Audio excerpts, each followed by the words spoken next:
अरे वाह, माफ करना। मैं इसलिए आपको ये बात कहना चाहता हूं, हमारे दिमाग में विजन था,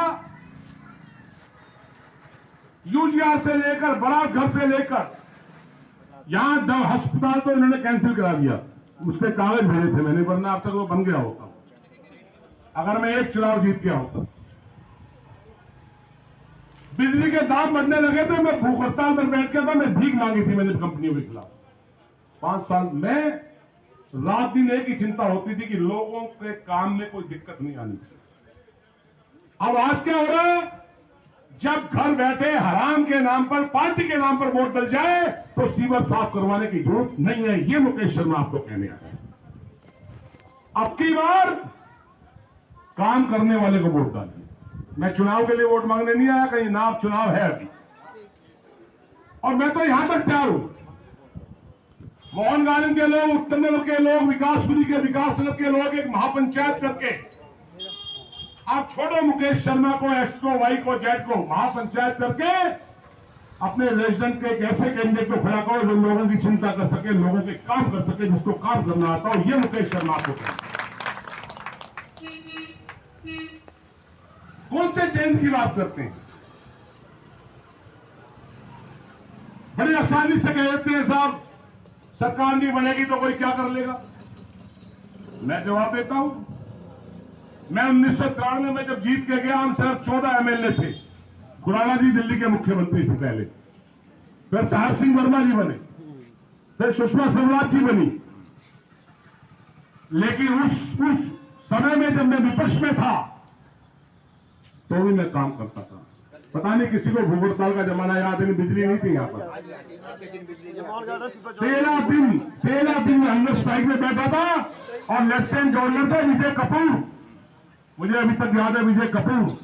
पूरी दिल्ली पुलिस मोहन गार्डन में थी, लाठीचार्ज हुआ और 13 दिन के बाद सारी दिल्ली की गवर्नमेंट को मोहन गार्डन में आकर ट्रांसफार्मर लगा के बिजली देनी पड़ी थी। वो मुकेश शर्मा है। कौन कहता है अपोजिशन में बैठकर आदमी काम नहीं करता? उसको बैठा हुआ एलजी पर इल्जाम लगाता है। एमपी से पूछो कि ये एलजी का काम नहीं है सीवर साफ करना, ये दिल्ली सरकार का काम है। दोनों एक ब्लेम गेम चल रहा है। अरे काम करिए आप। मेरे पैगाम को हर घर तक पहुंचाना। मैं इसलिए आपको ये कहने आया हूं, आज फ्लोर है, आपको मालूम है नई समस्या पैदा होने वाली।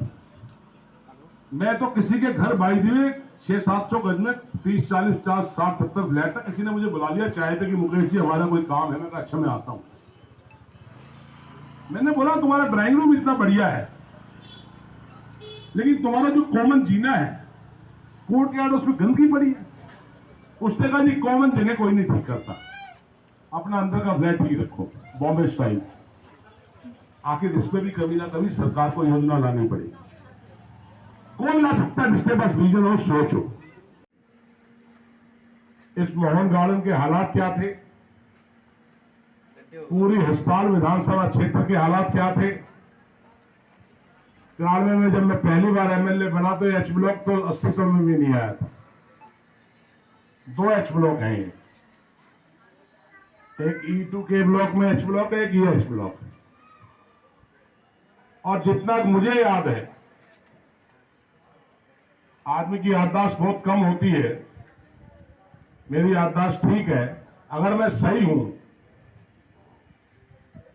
जब 350 किलोमीटर सीवर L&T कंपनी से डलवाने का इंकलाबी फैसला करवाया हमने पूरे क्षेत्र में, विकासपुरी और उत्तर नगर जो विधानसभा हैं, पहले अस्पताल थी और पूरा एक घेरा बनवाया, नाले से घूमकर जितना भी इलाका था उसमें सीवर डलेगा।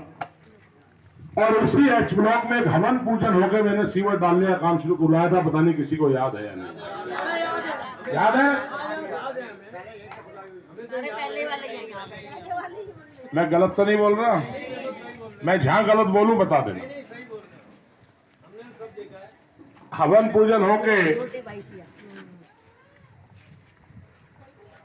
सीवर डला, लार्सन एंड टुर्बो जो देश की सबसे रेपुटेड कंपनी थी उसके पास ये काम था। झूठा प्रचार करके,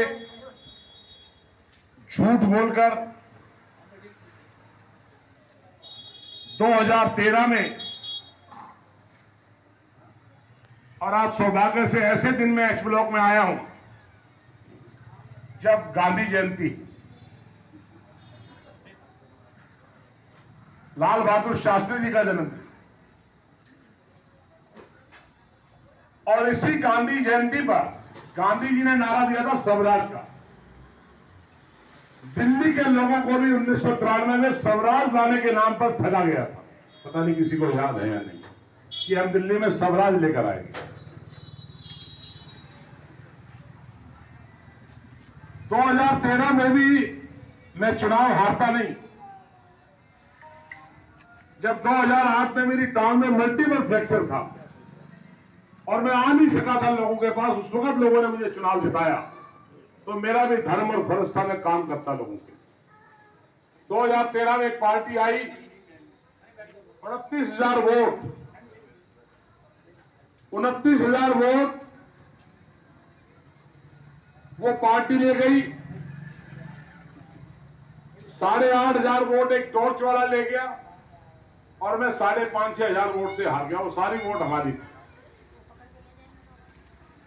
2013 में यहां से भारतीय जनता पार्टी के पवन शर्मा जी विधायक बने थे। पता नहीं किसी को याद है या नहीं। बड़े शौक से लोगों ने बनाया था परिवर्तन, क्योंकि आदमी जब रोज आलू खाता है तो कभी कभी तोरी खाने का ही मन कर जाता है कि चलो बदल के देख लो। 15 तक वो रहे। 2013 से आज तक, जिस दिन मैं खड़ा हूं यहां 2 अक्टूबर को, यहां से सांसद किस पार्टी का है मैं आपसे पूछूं? एमपी किस पार्टी का है? सेंटर में किसकी सरकार है? उसके बाद 2013 के बाद निगम पार्षद भी बीजेपी के थे। उसके बाद एमएलए आप पार्टी का, पार्षद बीजेपी के, आज पार्षद भी उन्हीं के और एमएलए भी, एमपी उनका। जिसको ये बड़ा इंजन बोलते हैं कि सेंट्रल गवर्नमेंट बड़ा इंजन, दिल्ली में छोटी गवर्नमेंट छोटा इंजन, ये दोनों इंजन इस मोहन गार्डन को नरक बनाने के लिए जिम्मेदार है। ये मुकेश शर्मा इस ब्लॉक में कहने के लिए। ये मुद्दा राजनीतिक नहीं है। मैं निजी तौर पर किसी को ना गाली देने आया हूं, मुझे ना मोदी जी के विषय में कुछ कहना है, ना केजरीवाल जी के विषय में कुछ कहना है, ना किसी एमएलए और एमपी के विषय में कहना है। मैं तो एक सिद्धांत की बात करने आया हूं। जो आदमी चुनाव जीत जाता है उसका एक फर्ज बनता है वो जनता की सेवा करे, जनता के काम। मेरे पास छोटे छोटे बच्चे दस्तखत कराने आते थे, मैं उन बच्चों से पूछता नहीं था बेटा कहां से आए। मेरी गाड़ी को लोग हाथ दे लेते थे, मुकेश जी रुकिए काम है। अच्छा बताओ माता जी क्या था? मैं कभी किसी को मना नहीं करता। लोग गाली भी दे लेते थे, धमका भी लेते थे, और आज धमकाना तो छोड़ो, हिम्मत नहीं है किसी की बोलने। ये बहुत बुरी नई परिस्थिति डेमोक्रेसी में शुरू हुई और ये परिस्थिति अच्छी नहीं है। आप जानते हैं मोहन गार्डन की क्या हालत है, रामापाल रोड की क्या हालत है, नरक बना। शर्म आती। नाले पर मैंने सड़क बनवाई थी, आउटर रिंग रोड, कूड़ा पड़ा है, गाय उस कूड़े को खा रही। कल से नवरात्रे शुरू, शर्म नहीं आएगी इनको। ये सीवर